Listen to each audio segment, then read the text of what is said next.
आज हम सुनेंगे मूर्ख राजा और चतुर मंत्री की कहानी। कई सालों पहले नदी के किनारे पर एक दियक्ष नामक नगरी हुआ करती थी। इस नगरी में शासन करने वाला राजा बहुत ही मूर्ख था, वहीं राजा का मंत्री बहुत चतुर था।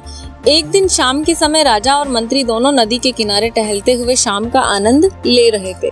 तभी राजा ने मंत्री से एक सवाल पूछा, क्या तुम बता सकते हो कि यह नदी किस दिशा में और कहां तक बहकर जाती है? मंत्री ने राजा को तुरंत जवाब देते हुए कहा कि यह नदी पूर्व की दिशा में बहती है और यह पूरब देश तक जाती है। इस पर राजा ने कहा कि वह नहीं चाहता कि हमारे देश का पानी पूरब के देशवासी इस्तेमाल करे। राजा ने मंत्री को नदी का पानी रोकने के लिए दीवार खड़ी करने का आदेश दिया।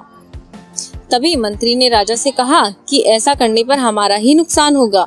राजा ने गुस्से में कहा कि पानी हमारा है और पूरब देश वाले मुफ्त में इसका इस्तेमाल कर रहे हैं और तुम बोल रहे हो कि हमारा ही नुकसान होगा।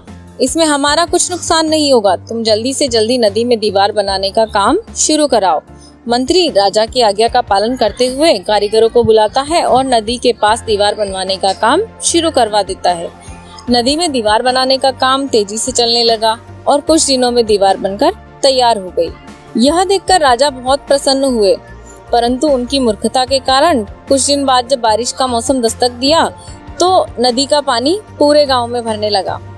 धीरे धीरे पानी लोगों के घरों में घुसना शुरू हो जाता है।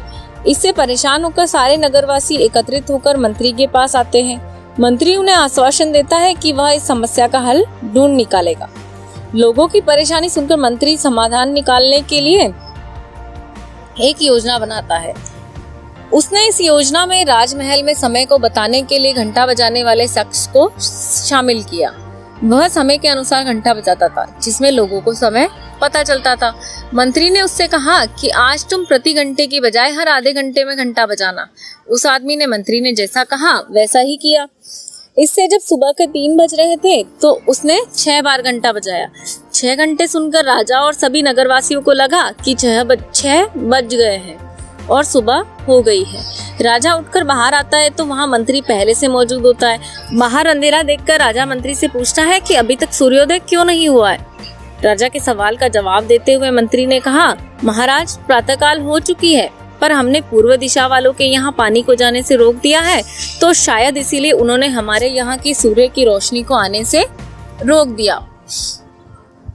इसीलिए सूर्य उदय तो हुआ है पर हमारे देश तक रोशनी नहीं पहुंची है। ऐसा लग रहा है कि अब हमारे देश में सूरज की रोशनी कभी नहीं पहुंच पाएगी। यह सुनकर राजा चिंता में पड़ जाता है और मंत्री से पूछता है कि क्या इसका कोई उपाय है। तब मंत्री उत्तर देता है कि महाराज, आप अगर नदी का पानी छोड़ देते हैं तो हो सकता है कि वो भी सूर्य को छोड़ देंगे। इससे राज्य में फिर से रोशनी आ जाएगी। राजा मंत्री को तुरंत नदी की दीवार तोड़वाने का आदेश देता है। मंत्री कारीगरों को नदी पर ले जाकर उन्हें दीवार तोड़ने के लिए कहता है। कुछ घंटों में कारीगरों ने दीवार गिरा दी और तब तक सूरज के निकलने का समय भी हो गया। सूर्योदय हो गया। सूर्य की लालिमा देखकर राजा बहुत खुश हुआ और मंत्री को इनाम देने की घोषणा की। राजा ने मंत्री की तारीफ करते हुए कहा कि तुम्हारे कारण ही हमारे राज्य में फिर से सूर्योदय हो पाया है और तुमने हमारे राज्य को अंधकार से बचाया है। इसके बाद मंत्री कहता है कि महाराज, यह तो राज्य के प्रति मेरा फर्ज था। इस कहानी से हमें सीख मिलती है, कभी भी दूसरों का बुरा नहीं करना चाहिए और न ही उनकी तरक्की देखकर जलना चाहिए और हमें सभी चीजों का उपयोग मिलजुल कर करना चाहिए।